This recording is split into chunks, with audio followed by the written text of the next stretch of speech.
हाँ, तो पहले आ रहे हैं, परिवार से मिलेंगे और पूरा मामला समझेंगे, फिर केस टेकअप करेंगे और इसके बाद वो मीडिया के सामने भी आएंगे। उनकी खासियत यही है कि भाई वो अपना काम तो करते ही हैं कोर्ट में और पुलिस और प्रशासनिक अधिकारियों से संपर्क में तो रहते ही हैं, साथ ही साथ वो खबर में भी बने रहते हैं। तो इसीलिए बंटी के परिवार को लग रहा होगा कि भाई उनका केस लगता है कि कहीं गुम हो गया है। नमस्कार, आप देख रहे हैं सिटी पोस्ट लाइव। मैं हूं सृष्टि राज। भरत तिवारी केस को मुकाम तक पहुंचाने में जुटे सुप्रीम कोर्ट के वकील संजीव सिंह अब पटना के बंटी यादव का केस भी टेकअप करने जा रहे हैं। जी हां, सूत्रों के अनुसार बंटी के परिजनों ने न्याय दिलाने के लिए उनके से संपर्क किया था और संजीव सिंह केस लड़ने के लिए तैयार भी हो गए हैं। अब क्या है बंटी यादव का मामला और कौन है संजीव सिंह, बताने के लिए हमारे साथ मौजूद हैं chief editor Shrikant Pratyush sir. अब भरत तिवारी मामले के बाद संजीव सिंह का भी, जो संजीव सिंह है वो अब बंटी यादव का मामला भी टेक ओवर करने वाले हैं।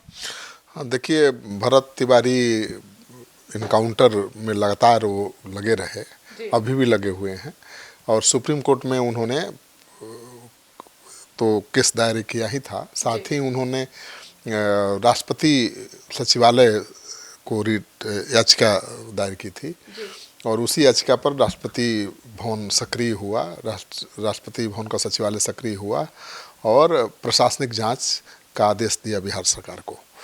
और उसका असर ये रहा कि लगातार वो मॉनिटरिंग करते रहे, लगातार दिल्ली से आरा आकर सिविल कोर्ट में भी उन्होंने पुलिसकर्मियों की गिरफ्तारी के लिए केस दर्ज किया, 2 दिनों तक पूरी बहस की और अब माना जा रहा है कि भरत को न्याय मिलने वाला है, क्योंकि एक सिपाही जिसने गोली चलाई थी वो तो गिरफ्तार हो ही चुका है।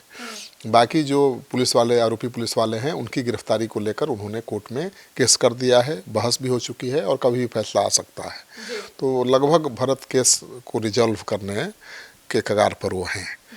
तो उनकी लोकप्रियता बढ़ी है और अब बंटी यादव के परिजनों को भी लगता है कि उन्हें भी कोई काबिल वकील मिलेगा तो उनको न्याय मिल सकता है, क्योंकि संजीव सिंह एक वकील की तरह केस नहीं लड़ते हैं, वो एक्टिविस्ट की तरह लड़ रहे हैं। भरत तिवारी के परिवार के लिए वो लड़ ही रहे हैं और अब बंटी यादव के परिवार ने संपर्क किया है तो उनका केस भी टेकअप करने को तैयार हो गए हैं। सूत्रों के अनुसार कल वो पहुंचेंगे पटना और बंटी यादव के परिजनों से मिलेंगे।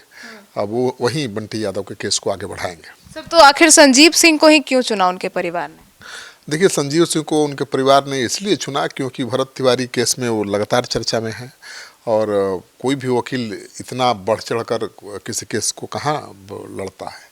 वो मीडिया में भी उस केस को जिंदा बनाए रखे हुए हैं और बंटी यादव का केस तो एकदम दब गया है।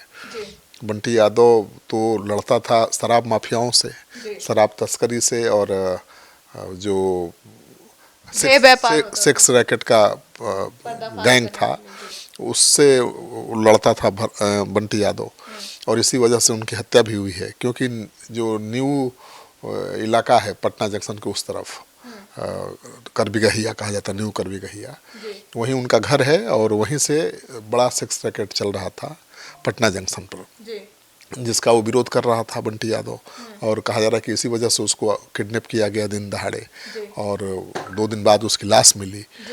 तो 2-3-4 दिन नेता गए और फिर मामला ठंडा पड़ गया। अब तो कोई चर्चा भी नहीं करता है बंटी यादव केस का। तो उनके परिवार को लगता है कि अगर आवाज़ नहीं उठेगी मजबूती से तो उनको न्याय नहीं मिलेगा, क्योंकि पुलिस पर आरोप तो लग ही रहे हैं कि पुलिस ने लापरवाही की। बंटी यादव को अगवा किया गया, उसके बाद अगर पुलिस तुरंत एक्शन लेती तो उनको बचाया जा सकता था। बंटी यादव लड़ रहे थे सेक्स रैकेट के खिलाफ, जिस रैकेट के खिलाफ उस रैकेट में मिली भगत थी पुलिसकर्मियों की। तो अब उन्होंने संजीव सिंह से संपर्क किया है।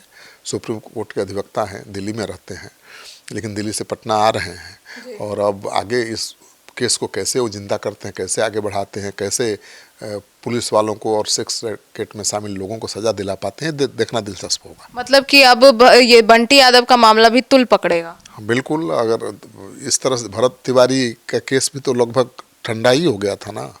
कुछ दिनों तक लोगों ने खूब बवाल काटा था भरत के परिजनों के घर, भरत के परिजनों को आश्वासन देने उनसे मिलने आते थे लोग। लग रहा था कि पूरा देश भरत के परिवार के साथ खड़ा है। लेकिन 10-15 दिन बाद तो सब वो भी ठंडा हो गया था, लेकिन उसको ठंडा होने नहीं दिया कभी संजीव सिंह ने। वो लगातार कोर्ट से लेकर राष्ट्रपति भवन, मुख्य सचिव, डीजीपी, डीएम, एसपी, सबसे लगातार वो बात करते रहे, मिलते रहे, केस को फॉलो अप करते रहे और हमेशा केस को मीडिया में भी जिंदा बनाए रखा, अपडेट भी देते रहे। हाँ बिल्कुल। तो मीडिया में भी केस को जिंदा बनाए रखा, तो भरत को न्याय मिलता हुआ दिखाई दे रहा है अब। लेकिन अब बंटी यादव का केस तो पूरी तरह से लगता है कि ख़त्म ही हो गया है।